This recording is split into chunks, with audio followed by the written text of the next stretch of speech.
So, I know this is going to sound cheesy and fake, but last night on Friday the 13th, me and my BF were spending time together and I thought, oh, let's go out to the woods by your dorm and look for raccoons and possums and other critters because we both love animals like that. We both agreed and went to grab dinner and then walk to the woods. It's about 10ish and we're about 2 miles in and I see this deer jump right over the path and into the bushes and I say, oh, look, it's a deer, and he looks for a good 5 minutes but doesn't see the deer and I see it clear as day.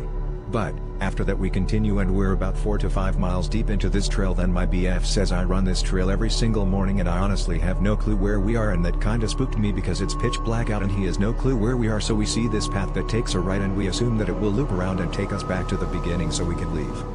I'm about 2 to 4 feet ahead of him and I just freeze in place with my phone flashlight pointing in the brush, and he comes around the corner and sees me and says, what the fuck is wrong? And I say, look, pointing my flash of my phone in the brush, and he's looking down and I just say, look up, and he looks up and all you see are these bright blue humanoid eyes about 9 feet up staring at me. It was really skinny but so tall, and you can slowly see it scanning to me to him. I make eye contact with it for maybe a minute until he grabs me and says we need to go, and the second he said that, the thing moves towards us in like this crooked movement.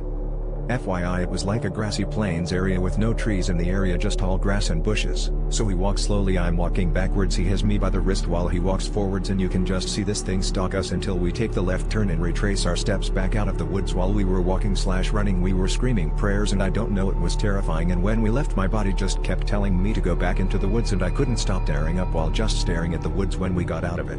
Also, while we were leaving there was this loud shriek or howl. I know this is speculation, but he said the name Skinwalker or Wendigo, and I was also whistling at deer in the woods. I don't know, and we smelt this super strong odor and it got dead quiet when we saw it, and the closer we got to leaving the louder it got of wildlife.